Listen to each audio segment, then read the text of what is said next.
जब जब धरती पर धर्म, शांति और आत्म जागृति की दिव्य लहर प्रवाहित होती है, तब तब तीर्थंकर के पावन कल्याणक जीवों के लिए मार्गदर्शक प्रकाश बनकर प्रकट होते हैं। गर्भ कल्याणक उत्तर रूप भी ऐसा ही एक अलौकिक और मंगलमय प्रसंग है, जब तीर्थंकर माता के गर्भ में अवतरित होते हैं और उसी क्षण संपूर्ण वातावरण शांति, पवित्रता एवं दिव्यता से ओतप्रोत हो उठता है। इसी पावन क्षणों के साक्षी बनने का सौभाग्य प्राप्त हुआ हरियाणा के सोनीपत वासियों को। परम पूज्य संत शिरोमणि आचार्य श्री 108 विद्यासागर जी महाराज के मंगल आशीर्वाद व परम पूज्य राष्ट्र संत महायोगी उपाध्याय श्री 108 डॉक्टर गुप्ती सागर जी महाराज के पावन सानिध्य एवं ब्रह्मचारिणी रंजना शास्त्री जी के कुशल निर्देशन में सोनीपत स्थित सेक्टर 15 के श्री दिगंबर जैन पार्श्वनाथ जिन मंदिर में 28 मार्च से 2 अप्रैल 2026 के मध्य श्री 1008 आदि ब्रह्मा ऋषभ देव जिनबिंब पंच कल्याणक प्रतिष्ठा एवं विश्व शांति महायज्ञ का भव्य आयोजन हुआ। इस भव्य कार्यक्रम के दूसरे दिन यानी गर्भ कल्याणक उत्तर रूप के दिन की शुरुआत श्रावक श्राविकाओं द्वारा प्रतिष्ठाचार्य जी के निर्देशन में याग मंडल के विधान के अर्घ्य समर्पित करने के साथ हुई, जहां भक्तों ने अर्घ्य समर्पित करने के बाद झूमते थिरकते हुए भक्ति का आनंद लिया। श्री शीतल श्री श्रेयांश स्वस्ति स्वस्ति वासुपूज्य श्री कुंथुनाथ स्वस्ति स्वस्ति अरनाथ साई पुजारी नम पुष्पांजलिं क्षिपेतो तुम्हारे बिना बिगड़ी कैसे बनी से नित्यम स्वस्ति क्रिया सो परमर्षियो ना पुष्पांजलिं क्षिपेतो आत्मतिष्ठ ठाठा स्थापनम आत्र मम चन्नितो वचम चन्निधीकरणम पुष्पांजलिं क्षिपेतो विनाशनाय पुष्पम निर्वपामिति तै चतुर्विंशति तीर्थंकरेभ्यो नमः अष्टकर्म दहनाय दिव्य धूपम निर्वपामिति तै अर्घम निर्वपामिति। अर्घ्य समर्पित करने के बाद कार्यक्रम में पधारे विशिष्ट जनों का समिति पदाधिकारियों द्वारा भव्य स्वागत सम्मान किया गया। आज आपने आकर हम पर, आज आपने आकर हम पर किया बड़ा उपकार। स्वागत सम्मान के उपरांत जैन उपासकों ने मंत्रोच्चारण के मध्य मंडल जी पर अर्घ्य सहित श्रीफल समर्पित किए। साधु परमिष्टिभ्यो नमः निर्वपामि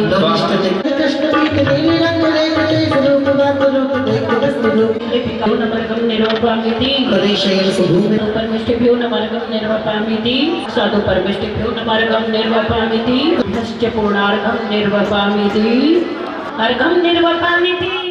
अर्घ्य सहित श्रीफल समर्पित करने के बाद अब भक्तों को परम पूज्य राष्ट्र संत महायोगी उपाध्याय श्री 108 डॉक्टर गुप्ती सागर जी महाराज की अमृत वाणी श्रवण करने का सुअवसर प्राप्त हुआ। विदिशाओं में रहने वाली शांति पुष्टि देवी जैसी अष्ट कुमारियां माता की परिचर्या में अहरनिश पुण्यार्जन करने लगी। क्या सुना? माता की सेवा में लग के पुण्यार्जन। और आप लालू पिंटू टिन्नू की सेवा में लग के पुण्यार्जन नहीं कर पाती है। पंच कल्याणक का महान पर्व उपस्थित हुआ है। आप सारे परिवार की फिक्र को भूलकर पंच कल्याणक में लगने का विचार बना के चले हैं, तो इन 5 दिनों में गर्भ कल्याणक से माता की सेवा में अपने आप को झोंकने की कोशिश कीजिएगा। इसके अतिरिक्त आपसे क्या कहूं, कुंडलवर नामक पर्वत की चूलावती, मालनिका, नौमलिका, तिसरा, पुष्पचूला, कनक चित्रा, कनका देवी और 12वीं नामक अष्ट कुमारियां सेवा कर उनका मन प्रसन्न करने लगी। मां का मन प्रसन्न करने के लिए कितनी देवियां अष्ट कुमारियां मां की सेवा के लिए प्रसन्न करने लगी। ये देवियां अपने अपने हाथों में मस्त मंगल द्रव्य लिए मां को खुश करने में तत्पर हो रही है। मैं आपसे एक ऐसी बात करना चाहता हूं कि जो हमारी जिंदगी के लिए आनंद से आप्लापित करने वाला विषय है, उसके लिए देवियां भगवान की मां के चरणों में पहुंचकर सवाल करने लग जाती। श्री देवी मां से कहती है, मां धरती पर सबसे बेहतरीन चीज कौन सी है, कौन सी वस्तु है? मां कहती है, श्री सम्यक दर्शन धरती पर सबसे बेहतरीन चीज है। धरती पर ही नहीं, 3 लोगों में सम्यक दर्शन से श्रेष्ठ कोई वस्तु नहीं है। इतने में हिरी को चैन न पड़ी। हिरी देवी भी तत्पर हो गई, बोलती, माए सम्यक दर्शन क्या है? मां कहती है, हिरी जरा मनोयोग से सुनो। सच्चे देव शास्त्र गुरु के प्रति प्रामाणिक आस्था का होना सम्यक दर्शन है। निर्ग्रंथ बीत राग गुरु, 18 दोषों से रहित देव और निर्ग्रंथ प्रवर्ज्या हमारे जीवन के लिए प्राणभूत है। अच्छा मां, और उसने अपने चित्त को आनंदित करते हुए हृदय में इस बात को स्थापित किया कि हमारी जिंदगी में 18 दोष से रहित देव, हिंसा रहे धर्म, निर्गुण प्रवर्ज्या ही वास्तव में जीवन में उल्लास भरती है। इसी का नाम सम्यक दर्शन है। हाँ, तभी तपाक से वो धरती बोल पड़ी कि मां मेरे प्रश्न का भी तो जवाब दे दीजिए। क्या है? इतना तो आपने कह दिया, लेकिन वो लोग कैसे हैं जिनको श्रद्धान हो गया? वो कैसे लोग हैं? कहती है, प्रसन्न, संवेग, अनुकंपा, आस्तिक, अभिव्यक्तिकरणम। अगले क्रम में श्राविकाओं ने बड़े ही भक्तिभाव के साथ मंगलाचरण की मनमोहक प्रस्तुति देकर संपूर्ण वातावरण में भक्ति रस घोल दिया।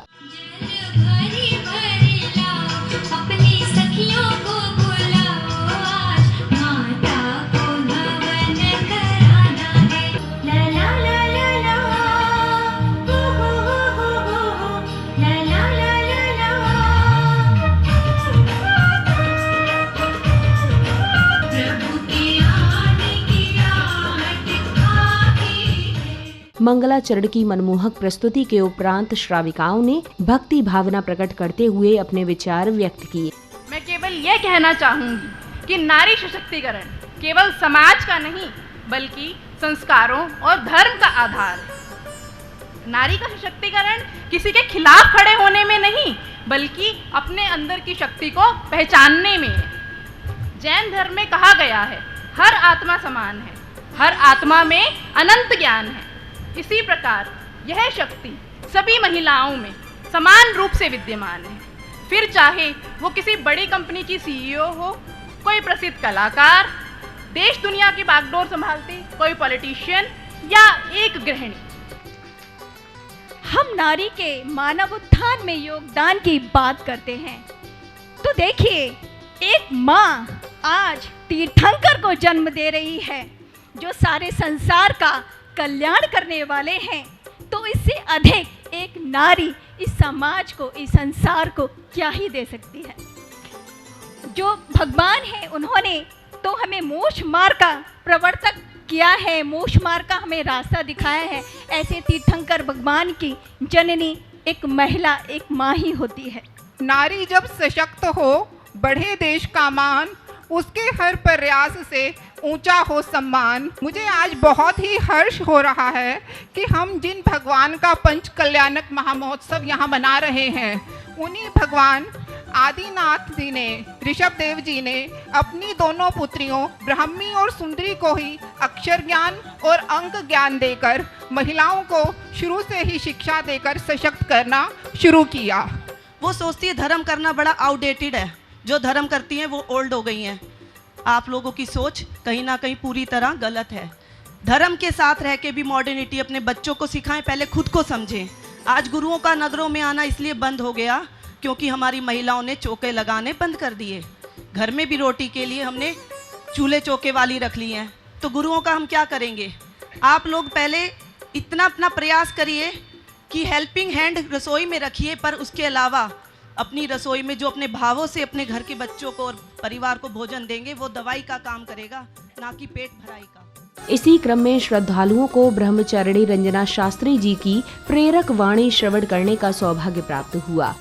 आज का यह पुण्य का अवसर आपके सामने गर्भ कल्याणक की क्रियाओं के साथ रात को सानंद संपन्न हो रहा था। आपने देखा कैसी कैसी क्रियाएं माता के गर्भ का संशोधन, श्री हिरी धीरती कीर्ति लक्ष्मी दिशा विदिशाओं से आकर के माता के गर्भ का संशोधन करती थी।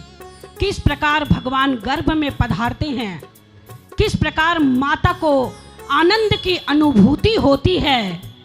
एक नारी अपने जीवन में क्या कुछ कर गुजरती है।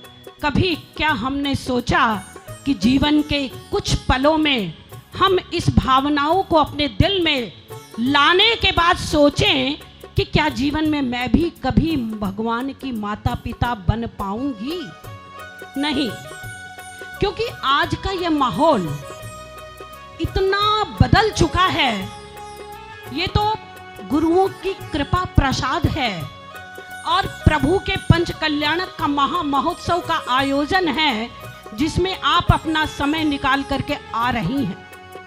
आपके पास तो वो वक्त भी नहीं है कि जहां बड़े बड़े आयोजन होते हैं वहां जाकर के हम अपना समय दे सकें। तो आज के नारी सम्मेलन के उपलक्ष्य में नारियों का कोई सम्मेलन नहीं होता। नारियों के अंदर एक संस्कार का उद्भव कैसे होता है। कोई पिछले जन्म का पुण्य होता है जब हम इस नारी सम्मेलन को करके एक दूसरे को जगाने की भावना अपने अंदर उद्घाटित करें। आज वर्तमान परिप्रेक्ष्य में समाज में नारी का क्या योगदान है मालूम सभी को है, लेकिन संस्कार के अभाव के कारण आज नारियां इतनी नीचे उतरने के लिए स्थिति में आ चुकी हैं। न परिवार में संस्कार दे पा रही हैं, न बेटा बेटियों को संस्कार दे पा रही हैं। कार्यक्रम के अगले चरण में पुण्यशाली जिनेंद्र भक्तों ने माता मरुदेवी की गोद भराई की मांगलिक क्रिया पूर्ण की। खुशियाँ मनाओ, आज सभी दिल नाचो गाओ, आज सभी चलो दरबार आके माता की गोदी भर लो, मन की मुरादें पालो, मन की मुरादें पालो। हाँ दौरे चली माता की दौरे चली, ओ मैया की कोई नजर उतारो, मैया की कोई नजर उतारो। इसी पुण्य प्रवाह में आध्यात्मिकता से ओतप्रोत वातावरण में जैन अनुयायियों ने प्रभु एवं गुरुवर की मंगल आरती की।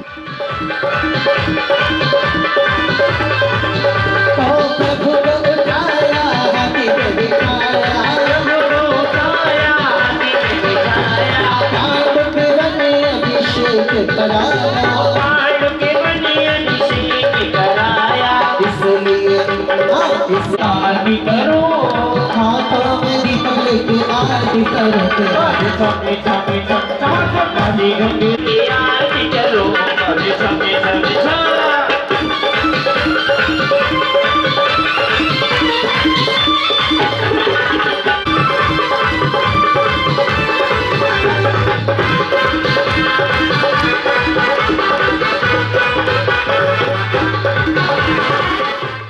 मंगल आरती के पश्चात भक्तों को प्रतिष्ठाचार्य जी के शास्त्र वचन श्रवण करने का सुअवसर प्राप्त हुआ।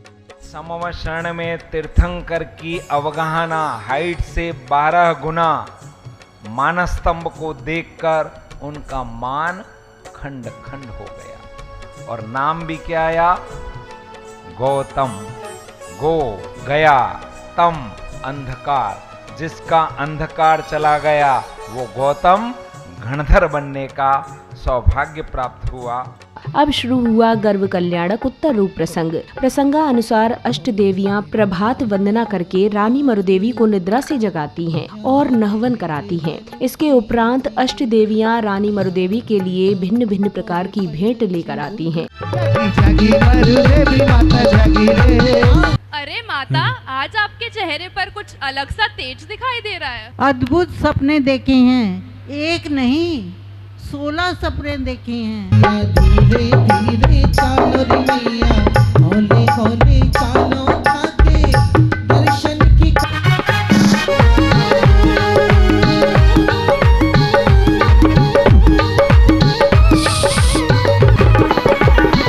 उजले भरे भरे लाओ, सारी सखियों को बुलाओ, आज माता का ओ मैया सिंगार तेरा लाल है। ओ मैया सिंगार तेरा लाल है।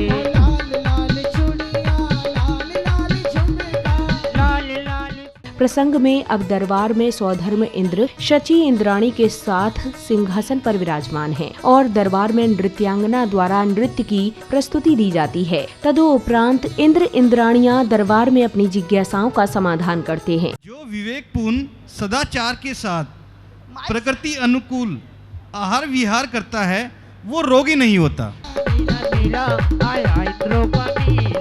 हमारा सच्चा पिता कौन है? जी, सन्मार्ग उपदेशक, वीतरागी, सर्वज्ञ, अनंत तपस्वी, अरहंत परमात्मा ही हमारा सच्चा पिता है।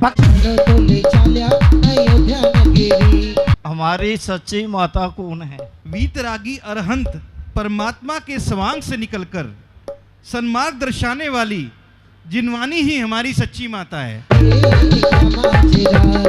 हमारा सच्चा बंधु कौन है? रतनतरय मार्ग पर चलने वाले और चलाने वाले आरंभ परिग्रह रहित सादी ही हमारा सच्चा बंधु है। प्रसंगानुसार अयोध्या नगरी में महाराजा नाभिराय दरबार में पधारते हैं और माता मरुदेवी महाराजा नाभिराय से अपने 16 स्वप्नों के फलादेश जानती हैं। तत्पश्चात समिति पदाधिकारियों द्वारा प्रसंग में पात्र बने कलाकारों को पुरस्कार प्रदान कर सम्मानित किया गया।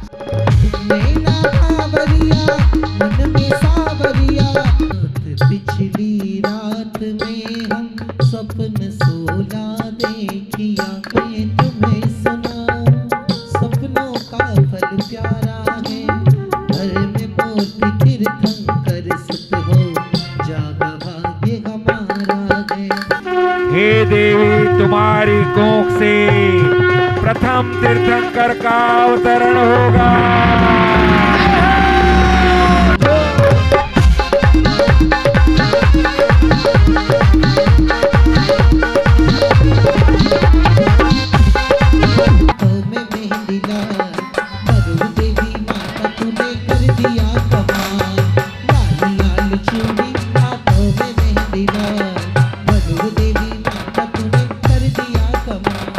लाल लाल चूड़ी हाथों में मेहंदी लाल, मरु देवी माता तूने कर दिया कमाल।